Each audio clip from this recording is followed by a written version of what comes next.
সেটা না হতে পারো। এবং এই গল্পে এই ওয়ার্ডগুলি মা মেয়েকে খানকি ডাকছে, এটা মানে বারবার আসছে। আসসালামু আলাইকুম প্রিয় দর্শক, আজকের ভিডিওটা খুবই গুরুত্বপূর্ণ। ভিডিও শেষে গুরুত্বপূর্ণ আলোচনা করা হবে, চলুন সরাসরি ভিডিওতে। সেটা না হতে পারো।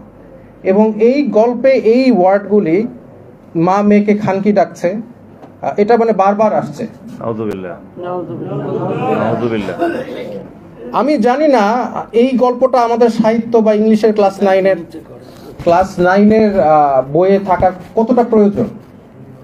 আপনারা এই যে ভাইয়া বলছিল যে আমাদের ইসলামিক আমরা আন্দোলন করেছি ইসলামের জন্য, এবং উনি বলছিল যাতে ইসলামিক ভ্যালুজ রাখে, আমাদের সংস্কৃতি যাতে ইসলাম এর যে মূল্যবোধটা সেটা আসে। আমাদের নবী করিম সাল্লাল্লাহু আলাইহি ওয়াসাল্লাম কি এই ধরনের ওয়ার্ড ব্যবহার করা কোনো গল্প বা এই শিক্ষার মধ্যে দিয়েছিল? কোরআনে কি এই ধরনের ওয়ার্ড আছে?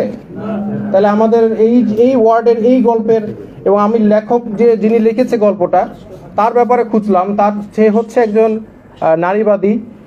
তো যার কারণে আরেক জায়গায় মা তার মেয়েকে বলছে এই একই গল্পে যে এই ওষুধটা এইভাবে বানাতে হবে যেখানে তোমার বাচ্চা সৃষ্টি হওয়ার আগে বাচ্চাকে তোমরা ফেলে দিতে পারো। নাউযুবিল্লাহ। এই গল্প তারা হচ্ছে 2025-এ এসেছে। এই জন্য আবু সাইদ শহীদ হয়েছিল নাকি? এই জন্য তাহলে ইন দ্যাট কেস আমাদের তো আমরা কি চেষ্টা করেছি প্রত্যেকটা কমিটির মধ্যে একজন আলেম রাখার জন্য? না, দাবি তুললে তো হবে না, আন্দোলন তো আমরাও করেছি, আমাদের এখানে স্টেক আছে না, শুধু দাবি তুললে হবে? তো যার কারণে এটা তো আপনারা দেখবেনই। এবং এখনো এটা যেহেতু বই পাবলিশ হয়নি, এখনো পরিবর্তন করার সময় আছে। আমি চাই যে আপনারা একটু চিন্তা করেন যে আমাদের সংস্কৃতির সাথে এই ধরনের গল্প যায় কিনা। আমি এগুলো একটা টিচার ক্লাসের মধ্যে বাচ্চারা তো কম বয়সী বাচ্চারা জিজ্ঞেস করবে যে স্যার এই যে স্লাট কথাটার মানে কি, খানকি মানে কি? তারপরে টিচার স্টুডেন্ট ডিসকাশন করবে এটা কি দরকার, নেসেসারি?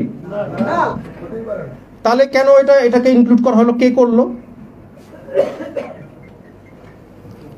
তো যার কারণে কালচার, আসলে আমাদের কালচারটা কি? আমাদের যে এই আন্দোলনে সব মতদর্শের মানুষ আন্দোলন করেছে, কিন্তু মেজরিটি মারা গিয়েছে, শহীদ হয়েছে। কেউ ভালহালায় যাওয়ার জন্য এই আন্দোলনে অংশগ্রহণ করে না, শহীদ হওয়ার জন্য আসছে। আর তাদের চিন্তাধারা ছিল ইসলামিক, কিন্তু এই ইসলাম কথাটা যে আন্দোলনের সাথে জড়িত সেটা মানুষ আস্তে আস্তে, কিছু মানুষ চাচ্ছে যে এটা চলে যায়। আমি আন্দোলনে ছিলাম, নেতৃত্ব দিয়েছি, আমি ইসলামের জন্য করেছি, আমি ভালহালায় যাওয়ার জন্য করি নাই। তো যার কারণে আমি বলতে চাই যে আমাদের যে ইসলামিক মূল্যবোধ আছে, যে এখন বলছে স্পিরিট অফ অগস্ট মুভমেন্ট, এটা হচ্ছে মুক্তিযোদ্ধা চেতনা টাইপের। এই স্পিরিট অফ অগস্ট মুভমেন্টটা কি আসলে? আমার জন্য তো স্পিরিট একটাই, সেটা হচ্ছে ইসলাম।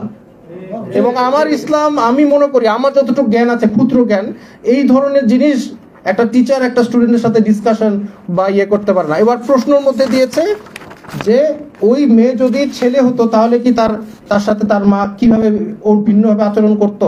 এই হচ্ছে শিক্ষা। তাহলে আন্দোলন করে আমরা দেশ স্বাধীন করলাম কিসের জন্য? ওয়াই? তো এই সংস্কৃতি আসলে কি আমরা চেয়েছি? এটা আপনারা একটু চিন্তা করেন, ভাবেন, আর একটু এই জিনিসটা নিয়ে আপনারা একটু দেখেন যে আমরা আসলে এই ধরনের, এখনো তো সময় আছে, ছাপানো হয় নাই, যাতে আমরা আশা করি এই গল্পটা যাতে বইয়ে না থাকে। আরো আছে কিনা জানতে, এটা তো আরেকটা ভালো পয়েন্ট আপনারা বলেছেন, আরো আছে কিনা। এখন এই সরকারের ভিতরে তো ট্রান্সপারেন্সি নাই, তারা আমাদেরকে আগে দেখাবে না তারা কি গল্পগুলো দিয়েছে, জনগণের সাথে ক্লিয়ার হবে না? সংবিধান কি পরিবর্তন করছে সেটা ক্লিয়ার হবে না? পাঠ্য বই ক্লিয়ার হবে না? তারা তো সব গোপনে করছে। কেন গোপনীয়তা? কেন এটা লিক করেছে? কেন লিক করা লাগবে? আমাদের তো জানার কথাই ছিল আপনারা কি কাজ করছেন। তো এইটাই বলে আমার বক্তব্য শেষ করেছি। আমি যখন এটা জানতে পারি আমি আসলে মানসিকভাবে একটু আহত হই। প্রিয় দর্শক, যদি আমাদের ভিডিওটা ভালো লাগে প্লিজ কমেন্ট করে আপনাদের মতামত জানাবেন। প্রত্যেকে ভালো থাকবেন। আল্লাহ হাফেজ।